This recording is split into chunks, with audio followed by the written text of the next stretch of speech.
Are we good? I think so. Yeah, I think that should be. Yeah. Is it too far from you? I think we're about equidistant. Okay. Yeah. Maybe a little. Yeah, there we go. Hello, Father Michael. Hello, Strati. How you doing? I'm doing well, man. You have something in your eye? I have something in my eye. Oh, man, that's rough on Oh. It's, you know. Okay. Yeah, well, it's been captured now, so we... Yeah, so everybody's going to hear that. Yeah. Yeah. That's good. It's real life. Yeah, that's real life. You know, and we always try to portray real life. Exactly. This is, I think people know when you're fake, and Yeah. even though we can try to be real, sometimes we're fake anyway. And Well, if you're trying to do something. right, if you're trying, oh gosh, that's tough. Just don't try. Just don't try. But then when you try not to try, then you get all funked out, and it's. If you try not to try. But if you try before you try, when you try, you won't try. If you try before you try, You know when the you try. If expression? you die before you die, die. you won't die when you die. Yeah. Yes. If you try before you try, then you won't try when you try. So what are you trying to do before you try? We're not going to get into it. We're not gonna... I couldn't even follow that It's too last deep one. for our time here. Yeah. So Yeah. So we're talking about desire. yes, What about desire? I mean, what exactly are we getting into?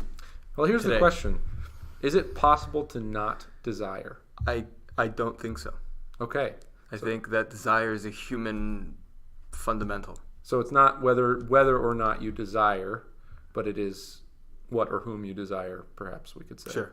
So let's dig into that a little bit, because maybe some of our listeners don't agree, and quite honestly, I want to dig into it more just to make sure that I have a good real grasp on what that actually means, because I don't know, maybe there is a sense in which you can stop desiring, and I don't always feel that I'm desiring something, but maybe deep down inside I am. So like what? Yeah. Yeah. What? First of all, what are we talking about when we're talking about desire? What is this? Right. Yeah. This and in a previous conversation that we've had, we've talked about desire, and we've talked about it in relation to loneliness. Mm-hmm.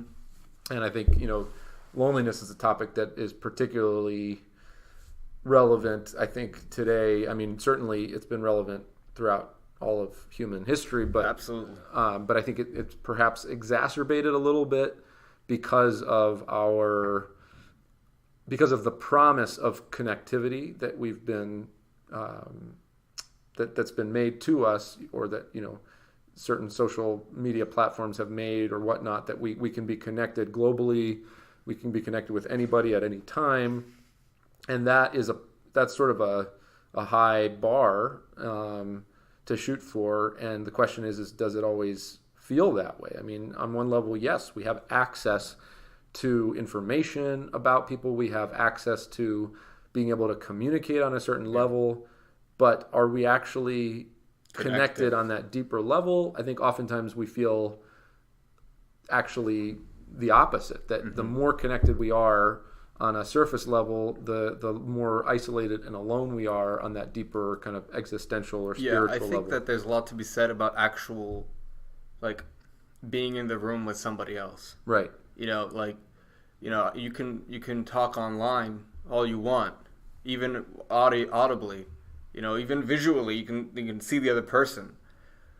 But if that's the only connection that you have, I mean, this is a generalization, but I think that there is something to be said about actually being in the room with that person. Mm-hmm. Being next to them, doing, watching something, even if you're just watching TV, even though you're not interacting, you're not talking, just them being there is a lot, is more, it's better than talking about it over the phone. Yeah, I mean, there's definitely... So we need people around us. It seems that there's definitely something to be said for that flesh and blood, like, you're right here, I can reach out, I can grab you, I can, we can give each other a hug. There's that we can physical, fight. We can fight. Yeah, but there's that physicality that even from the various earliest stages of our lives as humans, we need, they say that, infants really thrive on this whole like skin to skin contact, right? When a baby's just born, they recommend that the parent, allows the infant to be, on them and to not have any, like to just be skin to skin, right? And to have that kind of skin to skin contact gives a lot as far as our developmental or emotional kind of our attachment to humans. And I think on another way, like loneliness, on another level rather, loneliness, the way where it's healthy is in the monastic context. So this and that's where I wanted to go, because on the one hand I agree that there is something to be said for the sort of incarnate social, like being literally in the flesh with each other, right?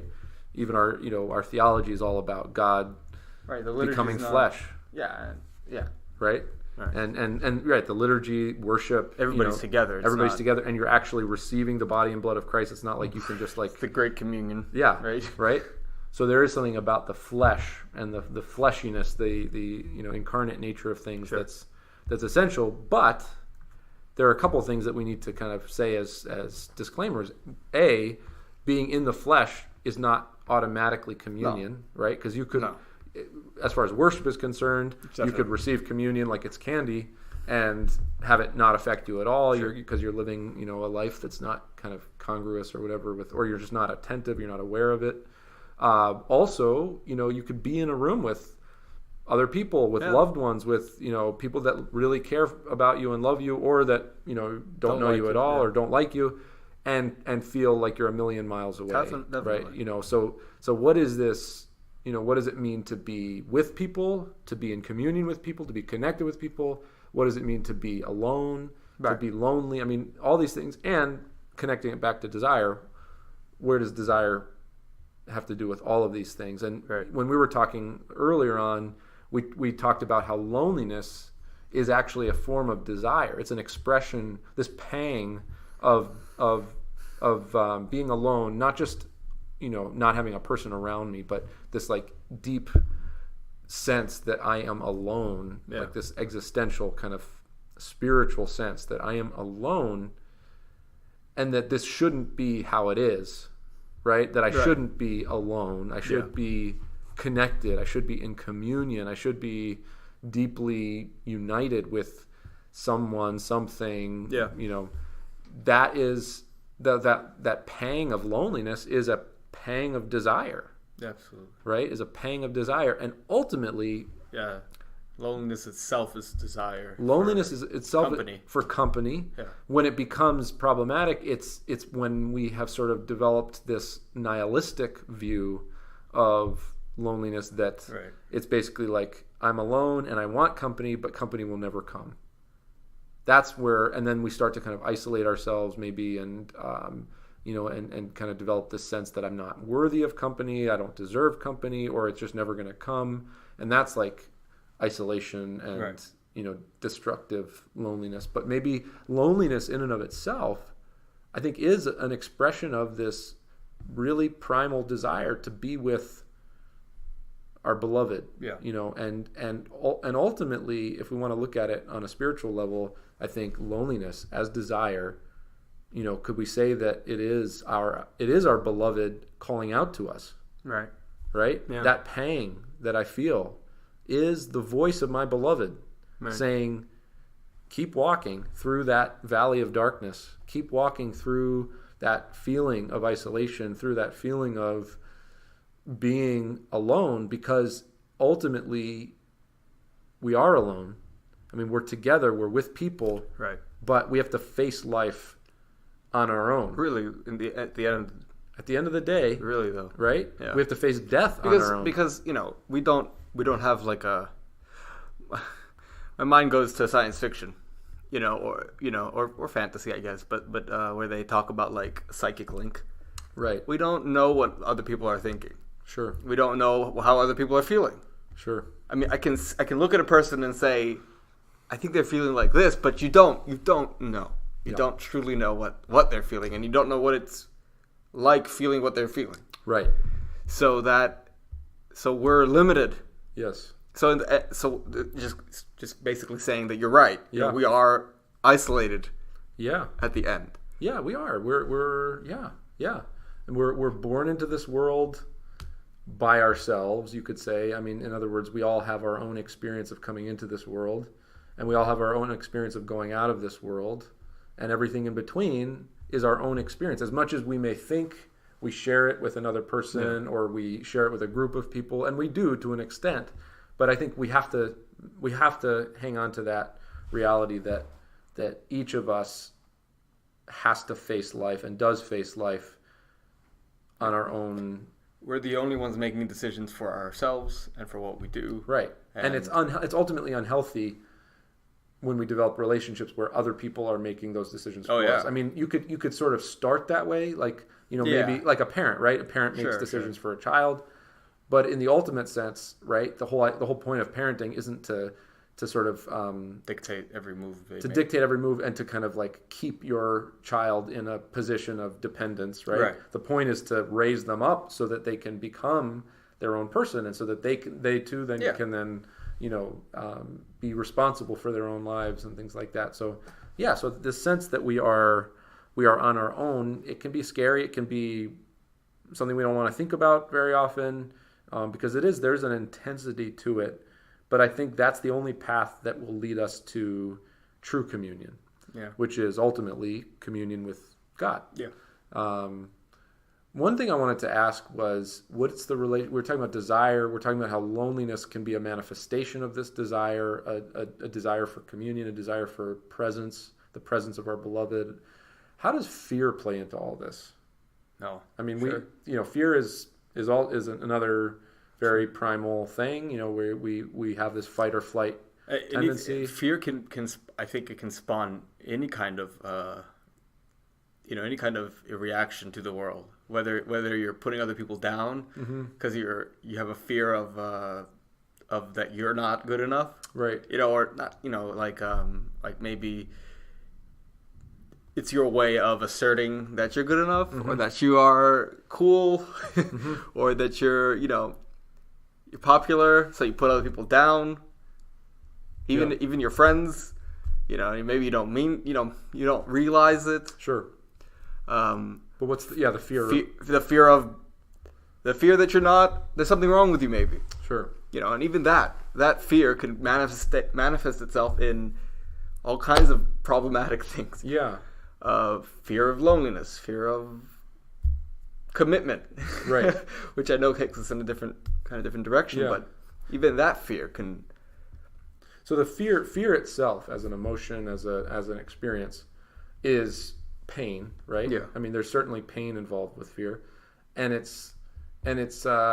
we know, you know, from our kind of pain instincts is that you know, fear is a way to protect us from danger, right? I mean, it's a mechanism that has been designed to alert us to when something is happening that is going to harm us, right? On any level. It could be physical, like we're walking down a dark alleyway and we get the heebie-jeebles and our you know, hair stands up on its head, right? You know, on its head. Our hair stands on its head. End. Our hairs are standing stand on end. whatever that expression is. They stand on end. They stand on end. Okay. They don't stand on the top of their head. Our hairs do a headstand. I just, in my brain, I just saw hairs. Like, right. Yes. So that happens. Yeah. You know, we get chills. We get chills. We creeped out. Yeah, we get creeped out. You know, it's like, okay. And so many times unfounded. Right? And many times unfounded, but not always. You go into your basement, there's nothing there. Right. But it always creeps you out. It always creeps you out. But you know, that rush of adrenaline, that sense of fear is meant to, when there is danger, right? When there actually is real danger, it wakes us up. Yeah. It kind of pierces us. Yeah. And we're vigilant. We're ready. We're tense. We're ready for action. We're ready to either fight or run. And so that jolt of fear is ultimately, again, this, I want to connect it to desire. Yeah. And I want to see what you think about this. Is that fear, that jolt of adrenaline, of okay, something's happening. That is also, it's kind of a primal desire for self-preservation. It's a desire to remain alive, right? Yeah. So fear is a desire to survive. Okay, yeah. Isn't it? Yeah. Can we... No, it is. Yeah, at the. I'm trying to connect fear at the desire. Fundamental level. Sure. Right. It's like deep down inside, right? Mm-hmm. Even beyond our thinking and our rational senses. Our senses. Like we smell something, it smells bad. Right. Because it can hurt us. Yeah. So right? we ultimately want to stay alive. We have this instinct from the very get-go of staying alive, right? Yeah. Oh. Staying alive. Oh my God. Okay. Every episode. I know. We got to stay alive. Staying alive. Yep. Staying alive. Got to stay alive. Oh. Yeah. So from the very beginning, we have this instinct, or we have this desire to stay alive. Mm-hmm. And anything that threatens that desire is met with fear, because that fear is like a shield. Or it's kind of like our first barrier, our first shield that allows us to run away. I'm trying to think of something else that... No. Yeah. That's really what... But the heart of it is a desire for life, a desire to not die. Yeah, basically. Which is interesting in and of itself, is that like instinctually we want to be alive. Isn't that interesting? Isn't it? At the heart of it, we desire life. Right. Even just survive, like biologically, we want to stay alive. Even animals. Even animals. Yeah. Yeah.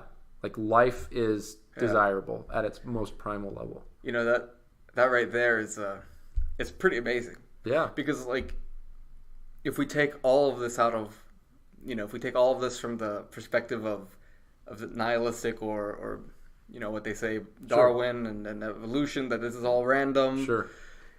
Why? Why don't we just die? Or why can't we want desire to be alive? To be dead? Why do we want to live? What's the driving? What created the desire for life? Exactly. I think that. Why is life central? Right. That's fascinating. It is fascinating. And we're only 20 minutes in. All right. Yes. Success. 17. Yeah.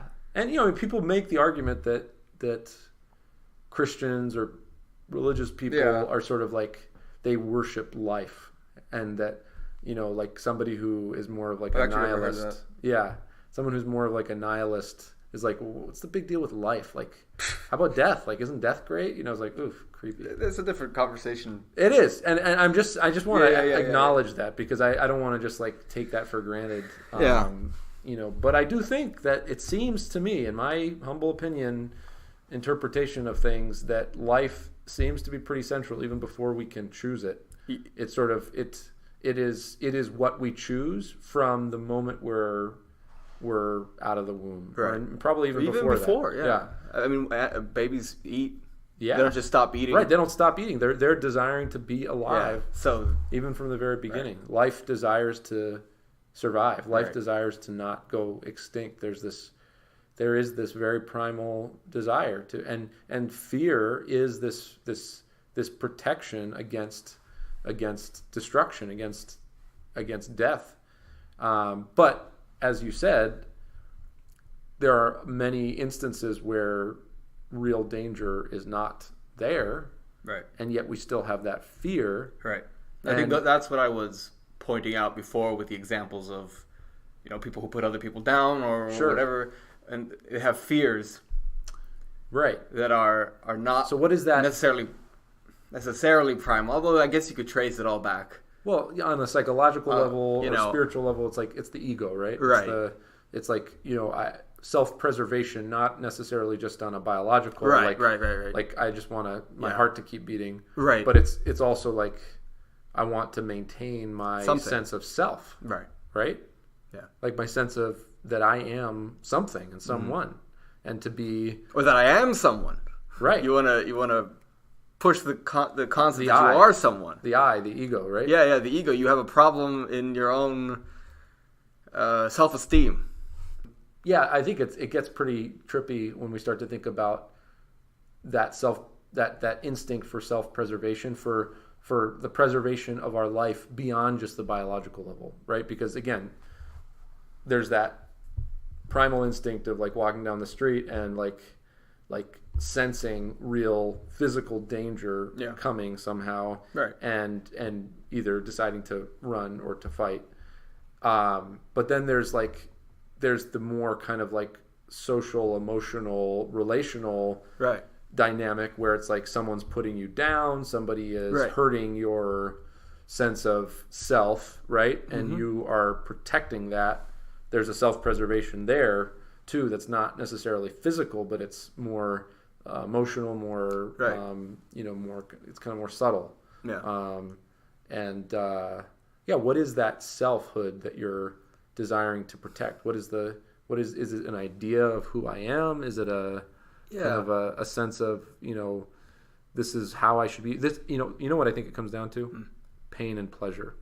It's the pain and pleasure thing. It's like, sure. So I developed this sense of who I am based off of pleasure, based off of right. Desiring what is pleasing, ultimately what's pleasurable, and fearing what's painful, right? And so I construct this idea of who I am or who I should be that ultimately is going to give me the most amount of pleasure and help me avoid the most amount of pain. And I think that's primal too. That's goes to the heart of our instincts, is to seek pleasure and avoid pain, right? Where it starts to get a little complicated, especially from our perspective as Orthodox Christians, is in a fallen world, right? It's not always as obvious as you think what is going to give you lasting pleasure, sure. and what's going to give you superficial pleasure, what's going to give you lasting pain, and what's going to give you short-term pain, right? So it's like, that donut is going to give me pleasure. It tastes great, and I desire it, and I'm going to eat it. Once it's consumed, unfortunately, it's not only nothing, but it's painful. Oftentimes, I mean, my stomach kind of hurts afterwards, and I regret the decision, and and on another level, it's like, I seek the esteem, the honor, I seek to please other people, and that, because I feel like if other people see me in a good light, that's going to give me pleasure, because it continues to feed this idea of myself that is pleasurable, that's pleasing, this image of myself that I kind of cling to because it's like it's a pleasing image. And so if other people affirm that in me, then it's pleasurable, right? But ultimately, again, somehow does that fulfill me? There's a pleasure that kind of stimulates me and arouses my desire and my kind of short-term sense of, ooh, that feels good when Strati says that I'm a really good podcaster. Right. I say that so often. Yeah, I mean, it's like every time we talk, it's like, oh man, such a good podcaster. You're such a good podcaster. I don't even know what that means. But, I don't either. Are we doing a podcast? Oh, right. That's why this microphone. I thought we were just having a conversation. Oh, shoot. What are you doing here? Oh, my goodness. Just broke the fourth wall. Yes. Talking to a microphone. Hi, guys. Nice to see your... We can't see you. No. I see a microphone. I see you groaning right now and being like, that is the worst joke. No. You have to see into the future, be editing this. Right, exactly. Anyway. And it may be there, may not be. It may, that's... right, so it's like... Absolutely. I mean, I think that even in making this podcast, I derive pleasure from making this podcast. Sure. You don't do things. You don't purposefully drop yourself into a fire. Unless you're a... weirdo. A sadist or masochist? Which one is to yourself? A masochist is to yourself. A sadist is to somebody else. Yeah, there you go. So unless you derive pleasure from inflicting... unless you derive pleasure... It's okay. It's an imperfect podcast. That's right. Unless you derive pleasure from inflicting pain on... That's a whole other conversation. That's a whole other... That may I don't even higher, like, above our pay grade. Above our pay grade. That's what I was going to say. Yeah. But we need a psychiatrist. Exactly. Like, why do people do that? That's right. Well, I mean, we could say, I mean, at a base level, there's a pathological thing there, but on a base level, anger and violence do have a pleasure to them, right? Like that, the arousal of anger when someone does something that bothers me is pleasurable. If it weren't pleasurable, we wouldn't do it. There's something pleasurable about that we would explosion, be standing up during outburst. this podcast. Sorry, I didn't mean to interrupt you. We would be standing up. We'd be standing up if we didn't like sitting. Right. Yeah, exactly. We'd be standing up. But this is where it starts to get a little bit more complex and nuanced, is that on a certain level, we desire comfort, right? Mm. But then we also realize that while we desire physical comfort doesn't satisfy our deepest desires. Yeah. Right? So, like, I could be the most physically comfortable person in the world. I could have the most comfortable couch, the most comfortable house. Yes, it's like, and yet, right? It's not enough. It just, something about it gets very stale very quickly. Yeah. Right? So what does it mean to desire comfort, and what kind of comfort do we desire? And then we start to realize, wait a second, it is very desirable for me to sit on a comfortable couch. I do desire the comfort of my body being sort of at rest, but there is a comfort that I derive from helping somebody, right? From, altruism, from being sort of other focused, that while it may inflict some sort of initial pain because I have to get off my couch, right? Or I have to focus on somebody else and not on my own problems, or I have to, get up early in the morning to take care of somebody, or, while those kinds of things cause me temporary pain, right? There's a deeper comfort, a deeper rest, a deeper and more abiding sense of pleasure. Yeah. So it's not that it's like all pleasure's bad, or like, right. It's like, no, on a deep level, we desire pleasure. Right. Pleasure to me is like the experience, the quality of life, right? It's like when we say that babies want to stay alive, or animals want to stay alive, right? Yeah. It's like, what do they want to stay alive for? Right. I think it's they want to stay alive so they can experience pleasure. I think pleasure is the content of that life that we desire to maintain. Right. It's like, I want to feel good. I want to feel, just kind of, like. I think you hit it right then and there when you said if you want to feel good. Yeah. You want to. Yeah. I don't want to feel bad. No, you don't want to feel bad, and you want to. But it's a question of, what does it mean to feel good? Right. That's the question. It's like, I want to feel good. Yeah. I want to be alive, but what does it mean to be alive? Does it just mean that might breathing? Be above my pay grade. It's deep. It's a deep. I mean, it's a deep. Maybe it's too abstract. Well, no. I mean, no. I don't think it's too abstract. I think that it could become too abstract, possibly. Yeah. But I think on its own. I think I've thought about this before. I don't think that it's that. Yeah. It's definitely the question of our age. Yes. Because as science has progressed, we're so much more complex in what we think. I mean, we're no longer, life is so much different than it was a long time ago. Yes. And I think, in those days, they probably not everybody thought about this. Yes. But today, I think that because we, as we have also been able to go all the way down to the microbiological level, where we can see the tiny down to the atom, and even subatomic stuff, yeah. Right. We also are trying to find that within ourselves, the deepest parts of ourselves. So it's definitely not too abstract. Yeah. Because that pertains to our own consciousness. Yeah, our own experience of being alive, but not just being alive, like my heart's beating, my brain's functioning. Right. We want to know more. Yeah. What does it mean to really... And I think that find life in a world that little by little strays away from the Christian worldview, so does popular understanding of these things. And that's why and not to toot this podcast's own horn, although maybe I should play like trumpets right now. There it is. I played that. That did not come out of Father Michael's mouth. Yeah. Debatable. But It might have. it might have. But I think that these topics, away from the just standard theological discussion, they're not that far away from the essence and the core of theology and the meaning of reality. Yeah. Because I think that no matter how much scientists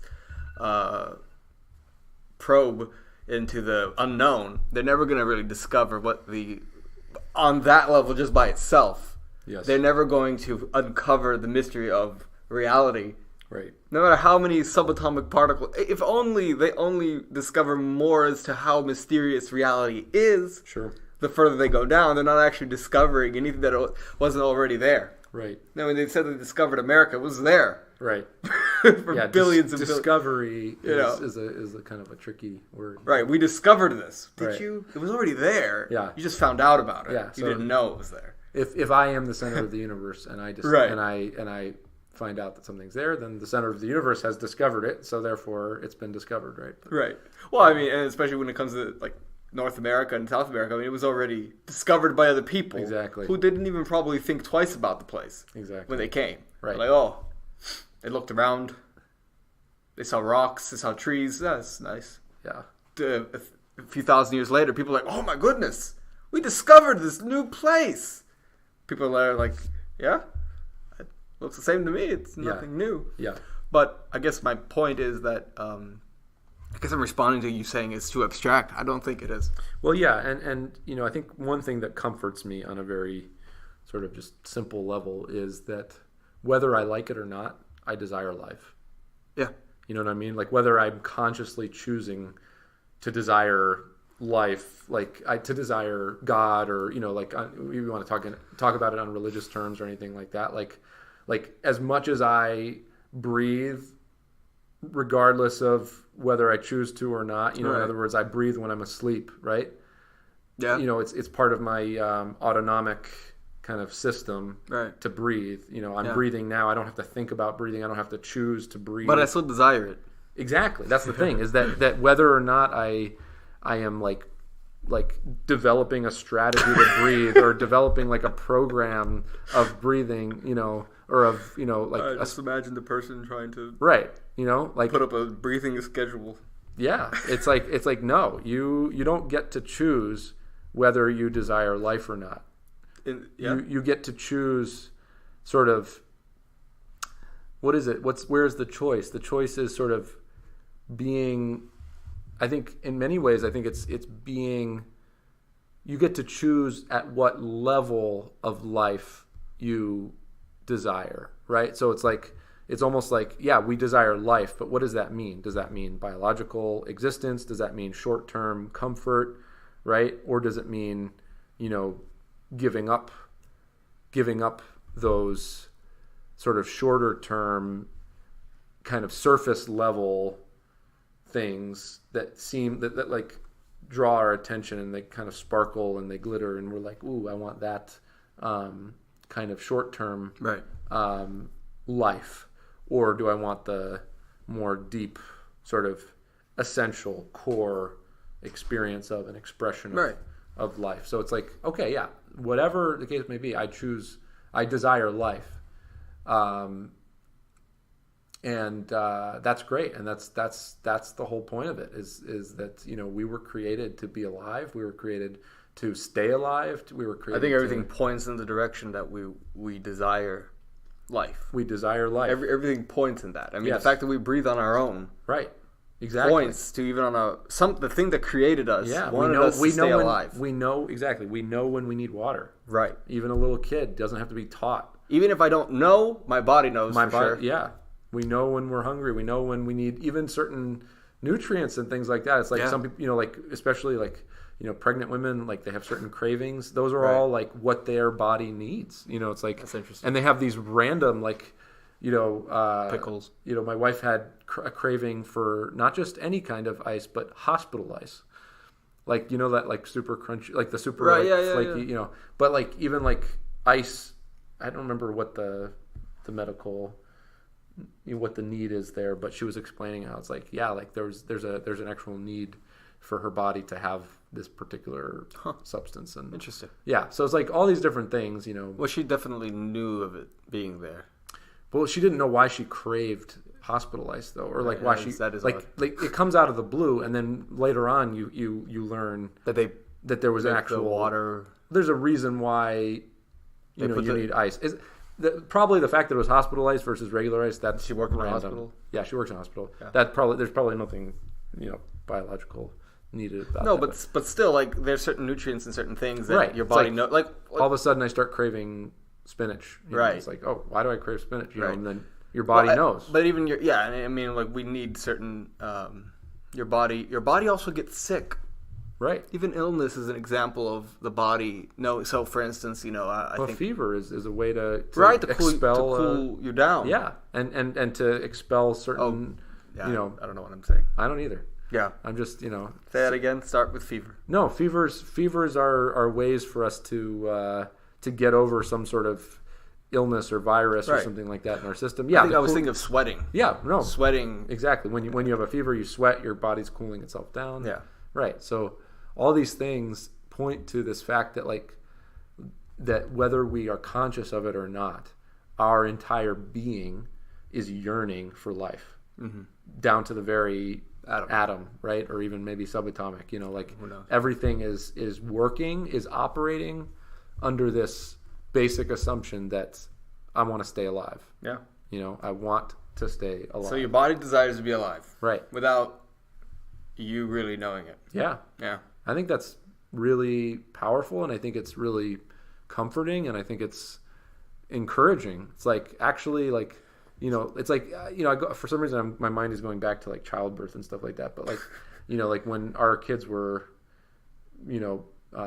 still in the oven, we did these classes. They're called Bradley classes. It's a particular method of like childbirth, like during the labor period. Like it's a way of essentially coping with the pain of childbirth without being overly medicated. And so there are ways of like training your body and your muscles to relax, because your muscles don't automatically relax, but the more you kind of train them to relax in the midst of pain, you can kind of cope with pain that's more intense without having to just pop. Right. But the interesting thing about all this is that, I mean, there were certain aspects of the class that were important, and like certain techniques to learn about relaxation that I think really helped Catherine get through childbirth without like super over medicating herself. Although she definitely availed herself of certain things that were helpful. Yeah. But the interesting thing about it is that ultimately speaking, if we hadn't taken the class, if she wasn't a nurse, if she knew nothing about anything, her body, and even if she was by herself giving birth without any, certainly there can be complications, but her body knows how to deliver this baby in a way that the baby's going to still stay alive. Yeah, that's really interesting, because I think for the longest time, I just assumed you needed somebody there. Right. And you do. Certainly, sure. People have died in childbirth. I mean, there's no sure. question that, having somebody there can mitigate or sort of decrease the risk of something going wrong. But if things go as the body has sort of, as life has intended it for it to go, then you could give birth, totally by yourself, and, the baby's going to come out, and even the mother the baby and the mother will know sort of what needs to happen on it. It's like when you break your arm. I don't know if you've ever taken like a first aid class or something like that, but when you, like they say, like if someone breaks their arm, their first instinct is to hold it close to their body. And that is the right thing to do, because it stabilizes the arm, even like where it is in relation to the heart and things. I mean, it's like all sorts of things. That's like our body knows what it needs to do to preserve its life and its vitality. Right. And it's like, no, you don't have to do very much. You almost kind of have to just like trust yourself, trust your deep instincts, you could say, to point you in the right direction as far as like getting home, which is getting to be alive. I think my mind goes all in this conversation. It just goes to the proof that there's an intelligent, Yeah. intelligent creator. Sure. It's not a random thing. Right. And I think that, I mean, we can transition into the more theological example of the Samaritan woman. Yes. That we just passed the Sunday. Yes. Of that. And so what can we talk about that? Let's talk about that for a minute. Yeah. No, absolutely. Well, I mean, I think part of this gets at that whole question of what is life, because, Jesus comes to the Samaritan woman. He's tired, right? He's weak. He asks for water. So that shows, I mean, he was a human just like any one of us. As a human, he needed water to survive. He asks for normal water from this well from this woman, right? But then he points out something about our existence that I think is what we're getting at when we talk about there are different levels of desire for life. He says, he makes her a counter offer, and it's like here, I'll accept your water, but by the way, there is this water, living water, that I could give you that would make you never thirst again. It's like, we know that as thirsty as you may be, as parched as you may be, you will be thirsty again, right? Like you're just like, all you can think about, like when you're on your way home and you're super thirsty, you just ate like a really salty steak or something like that. All you can think about is just that cool glass of water that's just gonna, and it's just like, that is the focus of your existence, right? That's it. Everything else is out of the way. I just want that cool glass of water. And I'm like, if once I have that, I am set for life, right? I drink it, and it's like almost upon drinking it, if not like, maybe right at the very tail end of me finishing that water, even before I finished it, I realized that it didn't quench me on the level of like my deeper longings. There's something even deeper than that biological need for water in me as a human being that needs something more than just water. Yes, it needs water to stay alive biologically, right? But water does not fill everything, right? And so that's what he was getting at, is that, look, you've given me this water. I'm grateful for that. That's great. But like your desire needs to go a level deeper. He's almost like telling her that your desire needs to go a level deeper than just physicality and biology and sort of paralleling that with her actual life, which is going from one husband to the next, to the next, to the next, to the next, and the one that she's with is not her husband. And there's almost this sense, this kind of subtext that we have to kind of infer that she has this sense of restlessness, this sense of like, drinking the cup of water and then getting thirsty again and drinking another one and getting thirsty again and thinking that these relationships perhaps are going to satisfy, but they don't, right? These relationships are like a cup of water, where it's like you think by being in this relationship it's going to be everything you need, but then you're left with the sense of needing more, and you go from one to the next, and you're just hopping around from all these different cups of water, thinking that the next cup of water is gonna do it, and it never does. So finally, she meets Jesus, and Jesus is not just another cup of water. He is the living water. He is the water that if you drink of that relationship, whether you mess it up or lose it at one point or another, ultimately that's the water that you need to connect to. And when you're connected to it, you're good. You're set. Your desires are met. Your life is fulfilled, right? You don't need anything more. Right. What we're getting at is that he essentially, being the uncreated God, is that thing exactly that we are trying to get towards. Yeah, and that can fill us because he's the source of it all, right? Right. He's the source of it. So you get back to the source. Right. So when you find you find a well, maybe you find a well. It's a source of water that brings you life.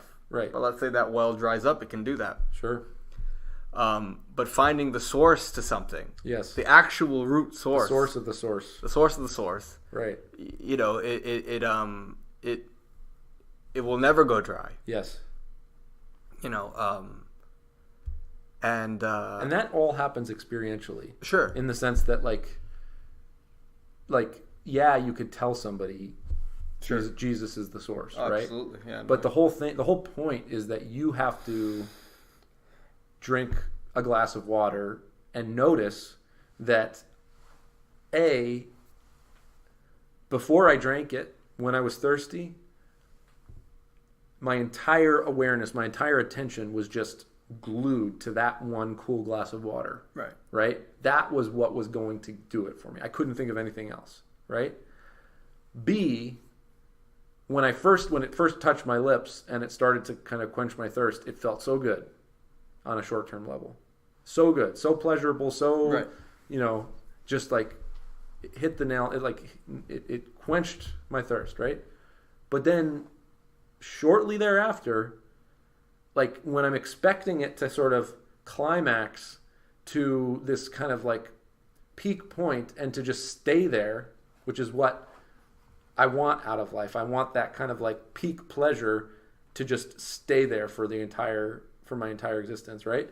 When it got to that point, it either like hit that top part, that roof really quickly and then bounced right back down, or it never even really hit the top part. It kind of just petered out, and then all of a sudden I'm left thirsty. Even if it did satisfy you in the way you wanted it to satisfy you, it's gone. It's gone, and you remember that moment when you were being quenched by the thirst, right? And you want that experience again, right? Exactly. You want to be quenched by the thirst again, exactly. And so even that never really quenched it, right? Yeah. So we're kind of we're going. No, that's but yeah, we're kind of dancing around it. But it's so what is it in life that truly quenches it, and that if we're in the right frame of mind, if we have the right disposition, will remain in us and will remain in that experience permanently. I think we said it before that we said it before that we're looking for the source of all the source of everything. Yep. And nothing. I think that really is where this whole thing comes to a comes to a head. Yep. Is that that must be the goal, right, of the existence of man. Right. It must be. It has to be, because otherwise, what's the point? You go through your whole life, and you're never gonna be able to without the source of water. You're always gonna be thirsty again. Yes. And that's what he was basically saying to her. Yes. To the Samaritan woman, was that you can? He did say it. Yeah. You can drink this and be thirsty again. I think he said that. Yeah, he did. But I can give you water that, Right.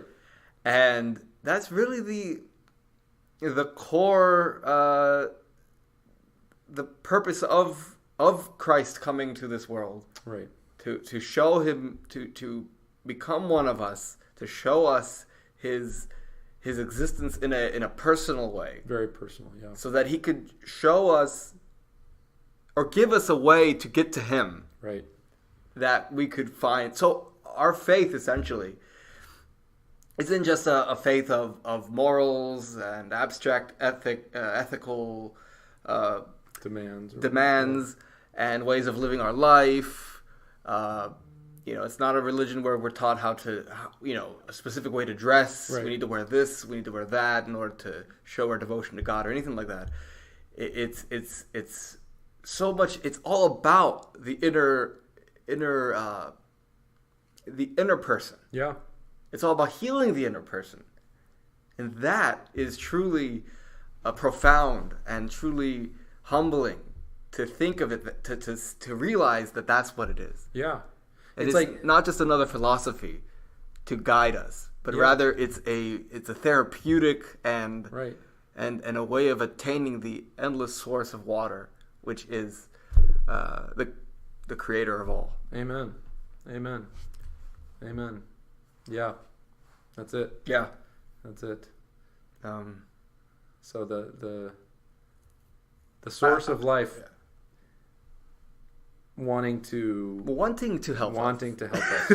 Right? If life itself, biology, everything desires for us to be alive. Right. Is like rooting for us. It's Right, like everything's rooting for us. Yeah, Right. everything's rooting for us, and not only everything on this plane, on this level, but like through the incarnation, understanding in a very intimate way that the source of all that Yeah.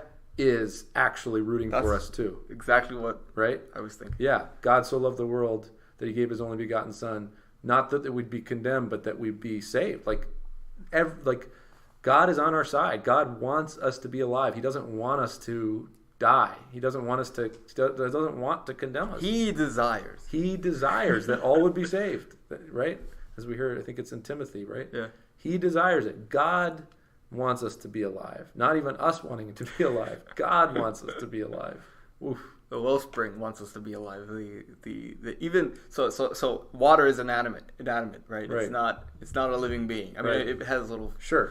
subatomic particles or whatever Right. in it that are alive, but not subatomic, but microorganisms. Right. But This is not a science. this is not podcast. we're not scientists. I'm not qualified. I'm not either. Okay.